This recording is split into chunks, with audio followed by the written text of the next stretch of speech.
Hai hai hai. Selamat datang kembali di channel Min Donghua. Kali ini kita akan melanjutkan cerita Donghua, Apoteosis. Gak pakai lama lagi, langsung aja kita ke ceritanya. Check it out. Pada saat ini, antrian panjang lebih dari 4.000 orang ini secara garis besar dapat dibagi menjadi 3 eselon. Dan hanya ada lebih dari 20 prajurit di eselon 1. Dan saat ini mereka telah masuki area seluas 800 mil. Meskipun badai hukum di bidang ini jauh lebih dahsyat, namun tetap tidak dapat memberikan terlalu banyak tekanan pada para prajurit super jenius ini. Jadi mereka sekarang berebut hanya untuk bersaing demi kecepatan. Itu juga karena setelah mereka masuki menara penyegel Yinian, mereka bergegas menuju jalan 1000 mil. Sekarang, yang menduduki peringkat pertama adalah prajurit Permagali dari Anran Tianggong. Prajurit Permagali ini dikelilingi oleh bidang hitam pekat. Setiap bagian hukum yang mendekatinya akan langsung ditelan oleh bidang hitam pekat tersebut untuk maju dengan cepat. Pecahan hukum dalam badai ruang yang tidak menimbulkan hambatan sama sekali baginya, melainkan membentuk kekuatan pendorong baginya untuk bergerak maju setelah dilahap. Orang perangkat kedua adalah Sui Muyang. Sui Muyang ini memang yang teratas di antara para penguasa. Tidak ada hambatan untuk maju dalam badai hukum ini, jadi kecepatannya juga sangat cepat.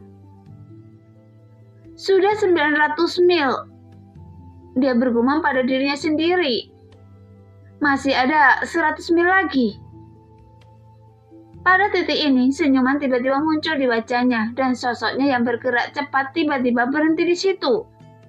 Karena lebih dari 20 prajurit di eselon pertama ini tidak berjauhan satu sama lain. Hanya ada jarak 1 atau 2 mil dan semua orang mendorong kecepatan mereka hingga ekstrim. Namun ketika Ansin berhenti tiba-tiba, para prajurit di eselon 1 langsung melampaui Ansin. Dalam sekejap mata, Ansin turun dari posisi ketiga ke bawah eselon 1. Sehingga para prajurit yang melampaui Ansin juga memiliki ekspresi aneh di wajah mereka. Mereka tidak tahu mengapa wanita ini berhenti tiba-tiba. Tapi Ansin hanya bertahan selama puluhan nafas. Dia melambaikan pergelangan tangannya yang cerah dan ringan, dan sinar cahaya hijau mekar dari punggungnya. Sinar cahaya itu tidak termasuk dalam lipatan dan akhirnya membentuk 2 sinar. Kemudian dengan sedikit kepakan sayapnya, seluruh tubuhnya meledak ke depan dengan lincah. Di bawah suara mendesing, tubuh dan sayap Ansin mengeluarkan bayangan panjang dan menyapu dengan kecepatan tinggi. Pada saat yang sama, wajah prajurit Permagali penuh kegembiraan. Dia sekarang telah maju 950 mil. Dan dia dapat menembus 1000 hanya dengan 50 mil. Namun dia tidak peduli dengan hadiah 1000 mil, itu hanya pil penghancur bencana. Setiap orang bisa mendapatkan hadiah ini, tetapi Anran Tianggong, di mana dia berada secara pribadi, telah berjanji bahwa jika dia bisa mendapatkan tempat pertama dalam 1000 mil, maka akan ada hadiah tambahan berupa artefak kelas 1. Dan dia ingin membantu Anran Tianggong menuai kejayaan ini. Dan kehormatan ini mudah dijangkau tepat di hadapannya. Bahkan sepertinya datang terlalu mudah. Tapi saat dia bergegas ke depan, suara siulan angin tiba-tiba terdengar di telinganya. Dan bayangan dengan cepat lewat di depannya. Sehingga matanya tiba-tiba menjadi kabur. Hah? Apa itu tadi? Prajurit Permagali tidak melihat sosok Ansin dengan jelas. Lagi pula di bawah badai hukum yang mengamuk, bidang pandang semua orang dikompresi hingga jarak yang sangat kecil. Setelah beberapa nafas, semua orang mendengar suara lelaki tua biasa. Prajurit pertama yang berlari 1000 mil adalah Ansin dari Yeonmyo Tianggong. Mendengar ini, prajurit Permagali itu tertegun sejenak dengan ekspresi tidak percaya di wajahnya. Ini apa yang terjadi? Mengenai pemikiran ini di luar menara penyegel, lelaki tua berpakaian biasa dan banyak penguasa istana menatap sepasang sayap di belakang Anshin, dan mata mereka juga dipenuhi keheranan. Itulah sayap King Feng yang lincah. Garis ini mengendalikan kedua sayap ini di alam hidup dan mati. Sayangnya, King Feng, bukankah perlu untuk mengolah janin gelap King Feng Ling di Dantian? Dia berada di alam hidup dan mati. Bagaimana dia bisa mengolahnya di dalam tubuh tanpa membuka laut dewa? Jelas, sayap angin hijau yang lincah bukanlah sesuatu yang bisa dimiliki manusia, karena dia diambil dari kemampuan makhluk khusus di tengah badai roh angin hijau. Mereka yang memiliki sayap ini dapat terbang ribuan mil dalam sekejap. Tapi roh King Feng ini bukanlah makhluk biasa, dan mustahil bagi seorang pejuang untuk mewarisi atau mendapatkan garis keturunan mereka. Namun untuk menjadi lebih kuat dan lebih cepat, setiap pejuang akan memutar otaknya. Akhirnya, seseorang menemukan cara, yaitu dengan menangkap embrio tersembunyi roh King Feng. Dan orang itu menemukan cara untuk memasukkannya ke dalam dantian.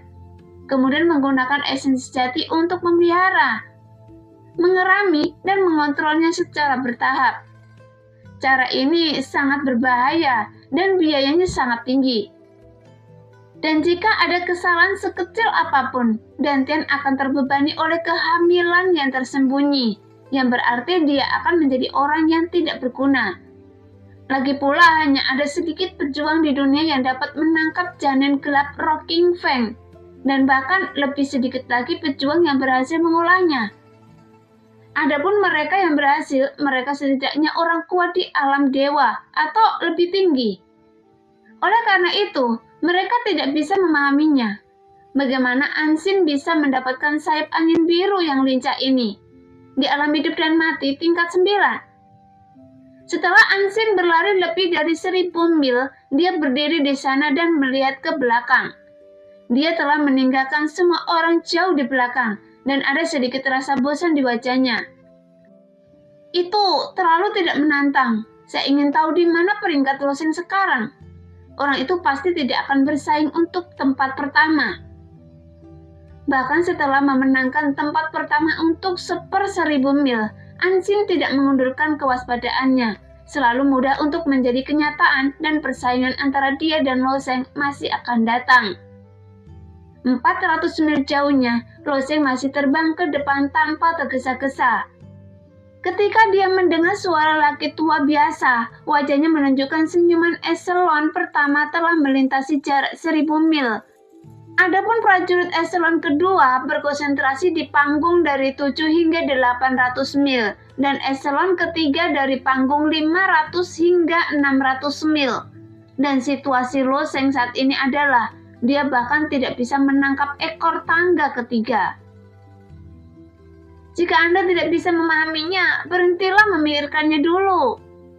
Loseng tiba-tiba menggelengkan kepalanya, menggosongkan pikirannya, dan bahkan meningkatkan kecepatannya beberapa poin. Lagi pula, intensitas badai hukum tidak banyak berfluktuasi selama 1000 mil pertama. Setelah sekitar 2 batang dupa, Loseng akhirnya melintasi 1000 mil. Saat ini semua prajurit di 3 eselon juga telah melewati tahap ini, dan dia masih berada di tahap terakhir. Ketika Loseng menerobos jarak 1000 mil, dia merasa bahwa badai hukum tampaknya lebih kuat. Badai hukum ini juga harus berbentuk lingkaran, dan sekarang saya harus bergerak lebih dekat di pusatnya. Jelas, ini mengingatkan Loseng akan badai di lautan bintang yang bergejolak. Tapi itu hanyalah badai di atas lautan bintang yang bergejolak, yang terdiri dari hukum angin, dan bukanlah kekuatan hukum kekacauan yang ada di hadapannya. Jadi tekanan pada Loseng cukup besar. Begitu dia berpikir di luar menara segel, lelaki tua biasa itu berkata dengan tenang. 3000 mil adalah sebuah rintangan. Pada jarak 3000 mil ini, banyak orang kecil yang harus dilenyapkan.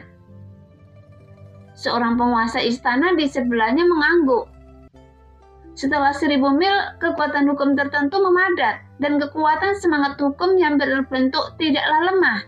Itu tergantung bagaimana orang-orang kecil ini menghadapinya. Di mana si kecil ini? Apakah dia masih di akhir? Ya, ngomong-ngomong, lelaki kecil ini benar-benar aneh. Sudah 1000 mil dan dia belum menggunakan esensi perlindung tubuh esensi jati. Apakah dia berencana untuk tidak pernah menggunakan esensi pelindung tubuh? Faktanya, pemilik istana ini juga menemukan bahwa Loseng sedikit istimewa. Tentu saja ini bukan pujian, tapi menurut Loseng agak aneh. Pikiran mereka masing-masing masih terfokus pada para pejuang di istana mereka sendiri. Tempat pertama dalam 1000 mil telah direbut oleh Anshin. Sekarang saatnya bersaing untuk mendapatkan ketahanan. Dalam badai hukum yang luas, banyak pejuang berbakat berjuang untuk maju, kecuali para pejuang di eselon 1. Banyak pejuang eselon 2 yang banyak melambat. Dalam kelompok badai itu, roh api yang sangat kuat akan muncul dari waktu ke waktu dan melahap para prajurit. Mungkin juga bila angin hitam akan meledak. Jadi bahaya tersebut sudah cukup fatal sehingga setiap orang harus berhati-hati. Namun, meskipun kecepatan semua orang melambat, tapi Loseng tetap mempertahankan kecepatan yang merata dan stabil. Tapi dia perlahan mengimbangi pasukan besar. Tidak lama kemudian, dia akhirnya melampaui seorang pejuang, diikuti oleh prajurit kedua, ketiga, dan keempat. Para pejuang ini pada akhirnya mungkin tidak dapat meningkatkan kecepatan mereka karena kurangnya kekuatan mereka. Beberapa pejuang bahkan berencana untuk menyerah ketika menghadapi badai hukum yang dahsyat. Bagaimanapun, setiap orang memiliki tujuan yang berbeda. Beberapa pejuang tahu bahwa kekuatan mereka terbatas dan mereka puas hanya dengan mendapatkan pil penghancur bencana. Namun ada beberapa pejuang, meski tidak cukup kuat tetapi menggertakkan gigi dan bertahan. Mereka tahu bahwa mereka tidak bisa mengatasi rintangan sejauh 3000 mil. Namun yang ingin mereka tantang bukanlah orang lain, melainkan diri mereka sendiri. Jadi dapat mentalitas para pejuang ini patut diancungin jempol. Dalam badai hukum, sebuah ruang aneh tiba-tiba terbentuk. Seorang prajurit tertentu menerobos ke dalamnya secara tidak sengaja, tetapi sudah terlambat untuk melarikan diri, menembak lurus ke atas, kemudian memotong lengan prajurit itu sampai ke akarnya. Seorang prajurit tertentu secara tidak sengaja memicu fluktuasi hukum tertentu dan dikelilingi oleh api merah. Pada saat yang sama, dia diselimuti cahaya keemasan yang tajam dan beberapa lubang tiba-tiba muncul di tubuhnya. Setelah melintasi ribuan mil, situasi ini terus terjadi dan para pejuang terus-menerus terluka dan harus menyerah di tengah jalan. Sehingga kecepatan para prajurit di eselon ketiga dan kedua juga menurun tajam dan setiap prajurit bergerak maju dengan hati-hati. Namun kecepatan para pejuang di eselon 1 tidak boleh dianggap remeh. Prajurit eselon 1 adalah elit istana ke-13 dan mereka juga merupakan elit generasi muda yang memandang 3000 dunia. Dan mereka pada dasarnya adalah pejuang yang telah membuka 9 daun bunga teratai. Jadi entah itu mentalitas atau ketekunan mereka, apakah itu bakat atau keberuntungan, mereka jauh melampaui apa yang bisa ditandingi oleh pejuang biasa. Oleh karena itu, jarak antara prajurit eselon 1 dan eselon 2 semakin lebar. Ketika prajurit eselon kedua mencapai 1700 mil, Anshin memimpin eselon 1, telah menembus jarak 2000 mil. Sedangkan untuk eselon 3 baru mencapai 1500 mil. Sekarang, Loseng terus-menerus menyapu dengan telah mencapai pertengahan eselon ketiga. Namun tombak es tiba-tiba muncul dalam badai hukum, menyelimuti tidak jauh di depan Loseng. Di depan Loseng ada seorang prajurit yang kebetulan berada di antara mereka.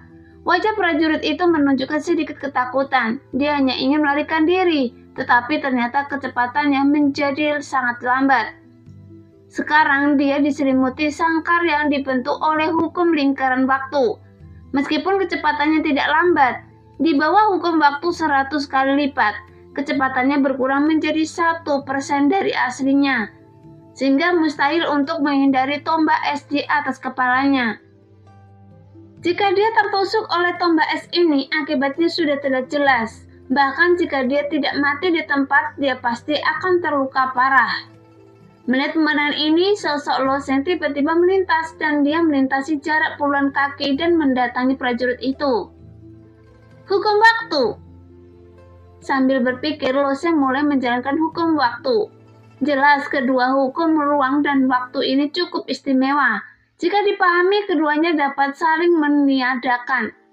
Setelah melanggar sangkar burung waktu, Lo Sheng menyeret prajurit itu pergi, sehingga tombak es tajam itu dipaku ke tanah. Prajurit itu ketakutan karena kejadian tadi. Setelah diselamatkan oleh Lo Sheng, wajahnya secara alami menunjukkan rasa terima kasih. Terima kasih telah menyelamatkan kami.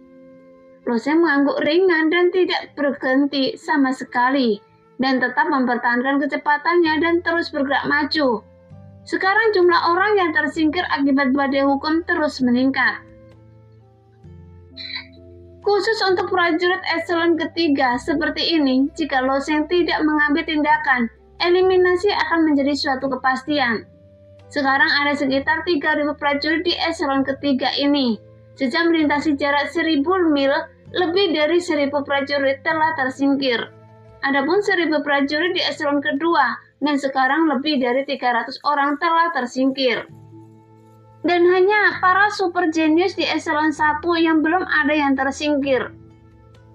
Performa tahun ini cukup bagus, tingkat eliminasi jauh lebih rendah dan dulu hanya ada 7 atau 8 prajurit di tingkat pertama. Tapi kali ini ada lebih dari 20 orang, dan ini lebih dari 3 kali lipat jumlahnya. Lelaki tua berpakaian biasa itu menunjukkan senyuman puas. Dengan terbukanya dunia besar, para jenius kecil ini secara alami akan muncul bersama. 3 kali lipat atau lebih. Bukan hanya istana 13 kita, tetapi kekuatan lain dalam aliansi atau ras manusia, bahkan ras lain seharusnya juga sama. Pemilik istana lainnya merespon. Orang tua berbaju putih itu mengangguk. Jadi warisan api ini harusnya memecahkan rekor sebelumnya. Di menara segel pemikiran ini, rekor terbaik generasi muda pejuang berbakat adalah 18.000 mil. Namun seorang penguasa istana menggelengkan kepalanya dan berkata sambil tersenyum. Saya khawatir saya terlalu banyak berpikir. Jika saya ingin memecahkan rekor Huan Haitiansun sejauh 18.000 mil saat itu. Tetapi selain rekor tempat pertama, ke tempat kedua kali ini semoga rekornya terpecahkan. Huan Haitiansun adalah pejuang yang menghabiskan 2 jam beradaptasi dengan vitalitas dunia saat atas. Saat itu, dia juga berpartisipasi dalam warisan api, dan ketika dia memasuki menara penyegel Yinian, dia mencetak rekor menakjubkan, sejauh 18.000 mil. Saat itu, budidaya Huan Haitiansun hanya berada pada alam hidup dan mati yang ke-9. Karena sebelumnya, hasil terbaik dari pejuang generasi muda hanya 12.000 mil. Jadi, kemunculan Huan Haitiansun merupakan peningkatan penuh sejauh 6.000 mil. Hasil ini sungguh menakutkan. Sejak itu, tidak ada yang memecahkan rekor ini. Kemudian, ada juga beberapa pejuang yang sangat berbakat dan menerobos 12.000 mil dan mencapai jarak 14.000 mil. Dan hasil ini juga merupakan hasil terbaik kedua di menara segel Yinian. Ya, menurut saya mungkin Ansin bisa menembus 14.000 mil. Yan Luo sedikit terganggu oleh diskusi semua orang, namun matanya masih terfokus pada Lo Sheng. Meskipun dia masih di eselon ketiga, dia perlahan mencapai depan eselon ketiga. Hanya saja banyak penguasa istana yang peduli pada prajurit berbakat di eselon 1. Tentu saja mereka tidak menyadari bahwa lelaki kecil yang tertinggal sebelumnya terus bergerak maju dengan kecepatan tetap dan telah melampaui banyak orang. Tidak lama kemudian prajurit eselon 1 akhirnya berhasil menembus tahap 3.000 mil dan lelaki tua berkulit putih melaporkan nama-nama 10 besar lagi. Ansin masih menduduki peringkat pertama. Dia adalah fokus warisan api kali ini. Selain itu, identitas Ansin cukup istimewa. Meskipun dia berpartisipasi dalam warisan api atas nama Yeonmyo Tianggong, pemilik istana tidak menganggapnya sebagai pejuang istana ke-13. Oleh karena itu, banyak penguasa istana yang memuji Ansin. Wanita ini pasti akan menjadi orang yang berpengaruh di dunia ini. Menurut saya juga begitu. Kali ini Xiaodoli sepertinya memiliki mata yang tajam dan tahu mutiara. Namun Ansin masih memiliki ekspresi kusam di wajahnya. Setelah melintasi 3.000 mil, dia beristirahat pada tahap ini dari 3.000 mil hingga 10.000 mil. Adapun prajurit lain tidak mungkin bisa bersaing dalam kecepatannya. Jadi dia tidak berada di tempat. Dan dia juga mengerutkan bibir dan melihat ke belakang karena Lo Sheng belum muncul. Prajurit peringkat kedua bukanlah prajurit bermarga Li dari Anran Tianggong, tapi Sui Muyang. Orang terpandang yang mengagumi Yun Luo ini hanya menahan nafas dan mengandalkan ketekunannya yang besar untuk melampaui prajurit bernama Li dan menjadi prajurit kedua yang melintasi 3.000 mil. Ketika dia menyeberang, dia melihat badai hukum yang tak terbatas dan berteriak dalam hatinya, "Yun Luo, pernahkah Anda melihatnya? Saya pasti akan tumbuh ke titik di mana saya bisa menandingi Anda." Posisi ketiga, tempat keempat. Seluruh prajurit eselon 1 juga melambat setelah melewati 3.000 mil. Namun perjalanan masih panjang. 10.000 mil merupakan rintangan besar dan tidak akan mudah untuk melewatinya.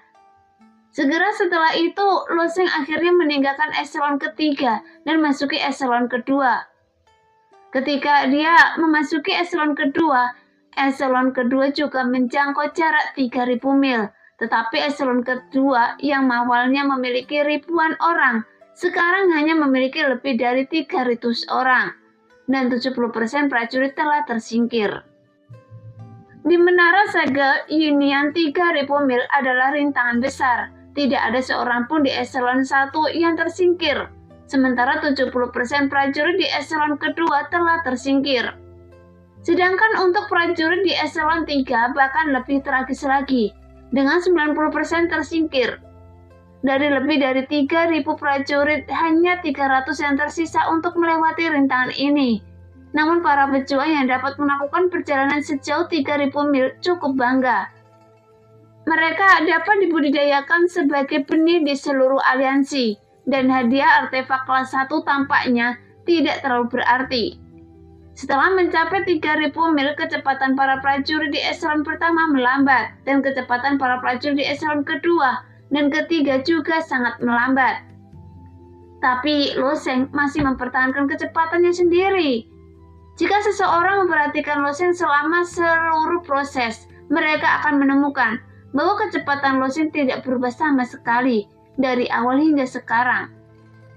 Terlebih lagi, dia masih tidak menggunakan energi sebenarnya untuk melindungi tubuhnya. Dia hanya mengandalkan tubuh fisiknya untuk menghadapi badai hukum dan berjalan jauh ke sini. Namun, Yun Luo ada satu-satunya yang memperhatikan Lo Sheng dari awal hingga akhir. Tidak lama kemudian, seseorang akhirnya menemukan Lo Sheng. Setelah lelaki tua biasa itu melirik para prajurit di eselon 1, dia melihat ke belakang, tetapi menemukan ada sesuatu yang salah di depan eselon kedua. Mata orang tua biasa itu berbinar. Orang kecil ini bahkan tidak mengaktifkan esensi pelindung tubuh. Ketika dia menatapnya, ekspresinya tertegun. Bukankah ini orang yang terlambat? Bukankah dia selalu berada di belakang? Kenapa dia naik ke eselon 2 tanpa kita menyadarinya? Dan dia telah menempuh perjalanan 3.000 mil. Meskipun 3.000 mil bukanlah masalah besar di mata orang awam, namun kinerja Lo Sheng sebelumnya relatif buruk. Dia hampir melupakan si kecil ini. Jika Lo Sheng tidak menggunakan esensi pelindung tubuh, dia mungkin masih tidak memperhatikan Lo Sheng. Hanya saja orang ini telah tergantung di ekornya, dan sekarang dia tiba-tiba dengan aneh muncul di sini. Seolah-olah dia telah terteleportasi, sehingga orang tua berpakaian biasa itu tentu saja terkejut. Apakah ini lelaki kecil yang terjatuh dan menolak menggunakan energi aslinya untuk melindungi tubuhnya? Seorang penguasa istana juga ingat. Itu dia. Menarik sekali. Sebelum Anda menyadari, si kecil ini sudah berada di barisan depan eselon 2. Agak aneh, pada tahap 3000 mil ini, dia masih belum mengaktifkan esensi pelindung tubuh. Dia masih percaya diri dengan kekuatannya sendiri. Sepertinya Yunmyo Tiangong telah menghasilkan beberapa orang yang menarik kali ini. Belum lagi Anshin, orang yang saat ini menduduki peringkat kedua juga dari Yunmyo Tiangong. Banyak penguasa istana juga memusatkan perhatian mereka pada Loseng, dan mereka semua sangat tertarik. Saya ingin melihat apakah orang ini berencana untuk tidak pernah menggunakan esensi pelindung tubuh. Faktanya, esensi pelindung tubuh hanyalah sarana bagi para pejuang untuk melindungi diri mereka sendiri. Cara ini mungkin berguna dalam jarak 3000 mil, tetapi lebih dari 3000 mil, efek dari esensi pelindung tubuh tidak terlalu kuat. Kecuali ada yang khusus dalam budidaya seni bela diri, seperti pejuang hukum bumi. Melihat kecepatannya, dia sekarang lebih cepat dari prajurit lainnya. Tidak akan lama lagi dia mungkin akan memasuki eselon 1. Anak ini cukup tersenyum. Sekarang orang tua berpakaian biasa menyebutkannya para penguasa istana ini banyak berkomentar. Tetapi meskipun semua orang terkejut, mereka masih tidak terlalu optimis tentang seberapa baik yang bisa dicapai Loseng. Ketika menara segel mencapai bagian belakang, selain kekuatan, dia juga mengadakan pemahaman dan kemampuan mengatasinya sendiri. Para pejuang yang dapat bertahan hidup sejauh 3000 mil dengan aman, masing-masing harus memiliki kekuatan magisnya sendiri. Namun meski begitu, laju eliminasinya masih semakin cepat. Setelah 4000 mil, tidak ada seorang pun di eselon 1 yang tersingkir. Tapi setengah dari eselon kedua tersingkir lagi, dan 2 pertama dari eselon ketiga tersingkir. 5000 mil, 7000 mil. Loseng telah melewati esensi kedua dan menyusul orang terakhir di eselon 1. Saat ini badai hukum telah meningkat ke tingkat yang lebih tinggi. Tombak es, bilah angin, duri tanah, sangkar waktu, dan lainnya, yang sebelumnya hanya muncul sesekali, sekarang ada di mana-mana dan akan muncul dari sudut tertentu. Jika mereka tidak berhati-hati, mereka akan segera tersingkir. Jadi setiap pejuang telah mencurahkan 12 pemikiran untuk mengatasi masalah ini, dan Loseng tidak terkecuali. Tiba-tiba paku yang tak terhitung jumlahnya tiba-tiba tumbuh di tanah. Meskipun paku-paku ini terbuat dari batu yang dipadatkan, permukaannya berwarna emas dan ketajamannya sebanding dengan senjata suci.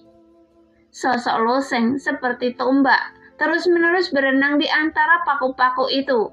Saat Loseng menghindari paku-paku ini, paku-paku es yang tak terhitung jumlahnya meledak dari paku-paku itu dan langsung mengenai tubuh Loseng, sehingga dia sepenuhnya tersegel dari atas ke bawah, kiri dan kanan. Setelah menarik nafas, tanah di sekitarnya tiba-tiba bergetar, dan semua paku es dihancurkan oleh kekuatan besar dalam sekejap. Sosok Loseng yang sedikit kurus muncul lagi, dan terus bergerak maju dengan kecepatan tidak cepat atau lambat. Anak ini benar-benar punya 2 kuas. Kekuatan dan tubuhnya tampaknya relatif kuat. Kekuatannya membuatnya memenuhi syarat untuk masuk eselon 1. Sekarang, Loseng telah menyusul eselon pertama. Dia secara alami menarik perhatian beberapa penguasa istana. Adapun Junluo, wajahnya masih tidak memiliki ekspresi asin atau hambar, karena baginya itu tidak penting, dan sekarang bukan waktunya untuk memperhatikan. Pada jarak 8000 mil, seorang prajurit di eselon 1 akhirnya tersingkir.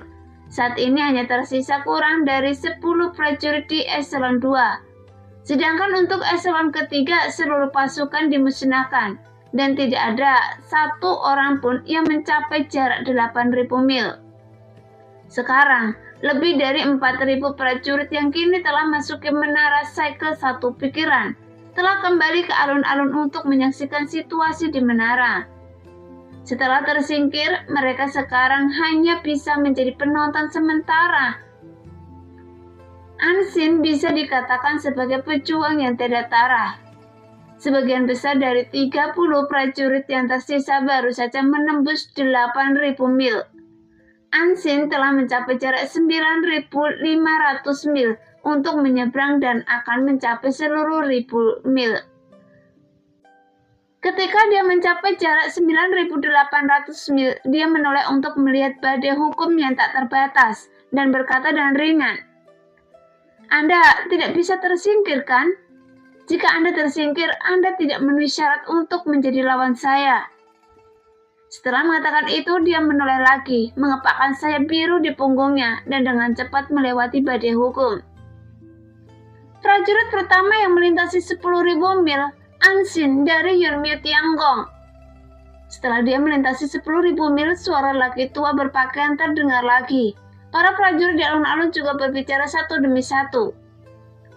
10.000 mil Ansin telah melintasi jarak 10.000 mil. Bukankah Anda mengatakan bahwa jika prajurit melintasi 10.000 mil, dia akan diberi hadiah 10.000 mil? Kenapa Anda belum mengatakannya? Itu sangat kuat. Bagaimana mungkin seorang gadis bisa menghancurkan begitu banyak laki-laki kita? Orang tua berpakaian biasa terus mengumumkan. Seorang pejuang yang telah melakukan perjalanan ribuan mil bisa mendapatkan pil pemicu bencana 10 arah. Begitu lelaki tua biasa itu selesai berbicara, para prajurit yang tersingkir di alun-alun tiba-tiba menjadi bersemangat.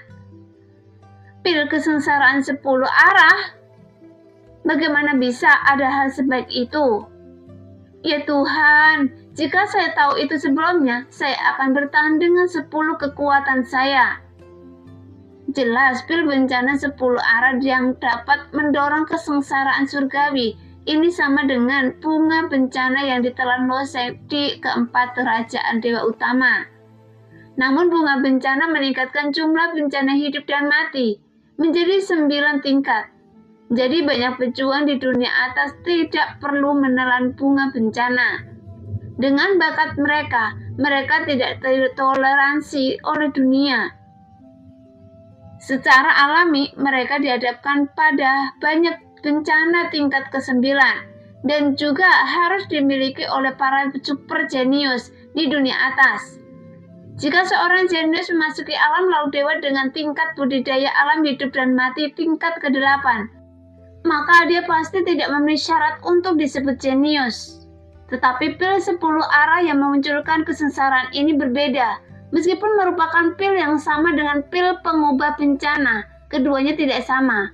Pil pengubah bencana hanyalah obat mujarab kelas 7, dan pil bencana 10 arah adalah pil kelas 9. Yang paling penting adalah ramuan ini dapat membantu prajurit memicu kesengsaraan surgawi ke-10, dan kesengsaraan surgawi ke-10 ini disebut juga kesengsaraan sempurna.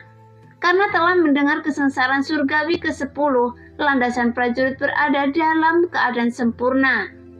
Fondasi yang diletakkan dengan cara ini memiliki dampak yang hampir tak terukur pada masa depan seorang pejuang. Ansin mengerutkan bibirnya dengan ringan dan terus bergerak maju. Setelah Ansin menerobos jarak 10.000 mil, Suemu yang juga menerobos jarak 10.000 mil. Namun sudah ada 2 lubang darah dalam di kakinya, dan pakaian di tubuhnya juga robek di beberapa tempat, sehingga terlihat sedikit menyedihkan. Nah, demikianlah cerita hari ini. Terima kasih yang sudah menonton video Min Earth sampai selesai. Sampai jumpa di video selanjutnya. Bye-bye.